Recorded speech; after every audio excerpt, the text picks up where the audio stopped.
माझ्या आधी त्यांच्यावर भाष्य केले होते आमचे संजय वळकर, नामांतर चळवळीमध्ये ज्यांचं महत्त्व योगदान ते Athawale sir, Bhauk sir, Wankhede sir,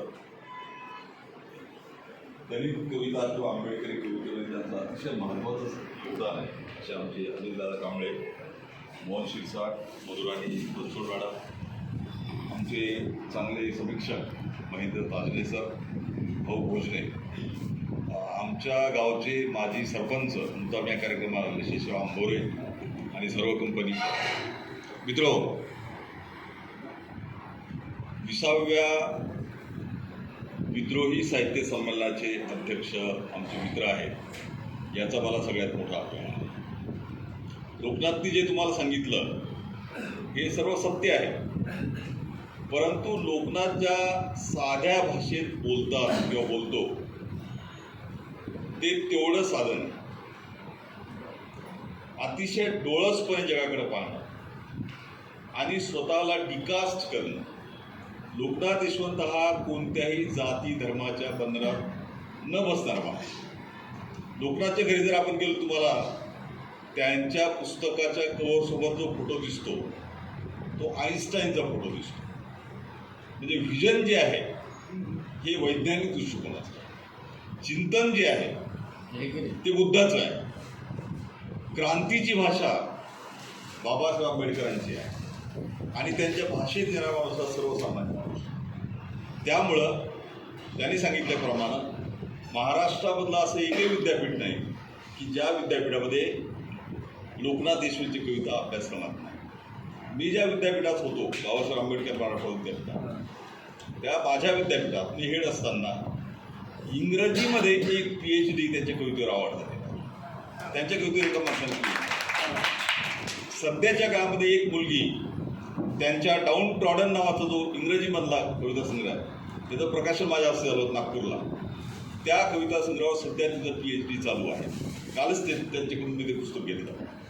म्हणजे लोकनाथ यशवंत अनेक मार्गाने चिंतन करणारा मनुष्य. त्यामुळं ही चिंतनाची भाषा आणि डोळसपणे जगाकडे पाहण्याची त्यांची दृष्टी ही सहजपणे त्यांच्या कवितेमध्ये रूपांतरित होते. म्हणजे त्यांना सांगायची गरज पडत नाही की ही कविता कशी येते. म्हणजे कविता निर्माण होताना आपल्याकडे ज्या काही लोकांनी थेरीज मांडल्या ते त्यांनी फार सुद्धा मुद्दा मांडला की कुठली प्रतिभा वगैरे असं काही प्रकार नाही. आपल्याकडं अनेक लोकांनी कविता, संत साहित्य, अध्यात्म आणि अनेक वर्ष पसायदान लोकांना सांगून अनेक लोकांचं फसवणूक केलेली आहे असं मानतो.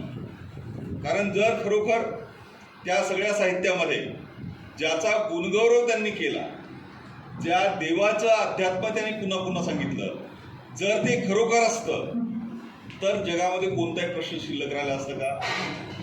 राहायला नको होता.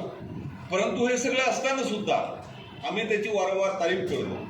आमच्या अनेक पिढ्या त्याची तारीफ करण्यामध्ये गेल्या तरी सुद्धा माणसाला आत्तापर्यंत कधी न्याय भेटला नाही. म्हणून त्यांनी जे इंडिया म्हटलं, इंडिया आणि भारत हे दोन देश आपल्या देशामध्ये आहेत असं म्हणतात. परंतु आदिवासींचा पुन्हा एक वेगळा भारत आहे. आपल्या देशामध्ये असे समाज घटक आहेत की ज्यांची तुलनाच कुठे होत नाही. तुम्ही जर बारकाईने पाहिलं तुमच्या असंही लक्षात येईल की भारतामधल्या प्रत्येक कोपऱ्यामध्ये जात नावाचा घटक आहे. आणि बाबासाहेबांनी म्हटल्याप्रमाणे जात हा तुमच्या माइंडमध्ये, कॉन्शियसनेसमध्ये, मनामध्ये असा लपलेला व्हायरस आहे की तो तुम्हाला सहजपणे बाहेर काढता येत नाही. आणि म्हणून बहुतेक लोक त्या व्हायरसने पछाडलेले आहेत. त्या व्हायरसचं उत्तर काय असेल ते बाबासाहेब आंबेडकरांनी अनायलेशन ऑफ कास्ट नावाच्या पुस्तकात सांगितलेलं. याचं उत्तर काय? याचे सूक्ष्म धागेदोरे आपल्याला कुठले परिवर्तनवादी, विद्रोही आणि लोकनाथ यशवंतच्या कवितेत पाहायला मिळतात. कारण आमचा सगळ्यात मोठा शत्रू या देशातला जर कोणी असेल तर तो जात नावाचा फॅक्टर आहे. शैक्षणिक क्षेत्रामध्ये दोन शत्रू आहेत. आम्ही शिकत असताना ते आमचे शत्रू होते. अजूनही ते मुलांचे शत्रू आहेत. एक म्हणजे गणित आणि दुसरा म्हणजे इंग्रजी.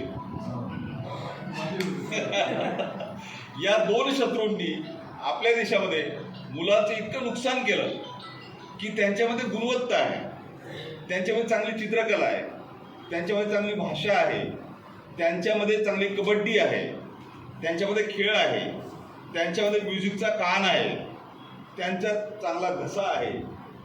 या सगळ्याची माती या 2 विषयांनी केली आणि याच्यावर मात करण्याचं काम ज्या लोकांनी केलं त्याच्यामध्ये लोकनाथ देशमुख एक आहे. म्हणजे त्या विषयाची मला भीती आहे, पण त्या भीती काही दबल्या गेल्या नाही. त्या भीतीच्या वर येण्याचं काम त्याने केलं. अशी फार कमी उदाहरणं आहेत की जे त्याच्यावर मात करण्याचा प्रयत्न करतात. त्यामुळे लोकनाथ देशमुख हा सातत्यानं माणसं वाचणारा कवी आहे, माणसं कळून घेणारा कवी आहे आणि कविता ही बोजड असावी, अवघड असावी, लोकांना कळू नये अशा प्रकारची ज्या काही लोकांनी निकष लावले ते सगळेच्या सगळे निकष त्याने तोडून टाकले. आपण जसं बोलतो, आपली जशी भाषा आहे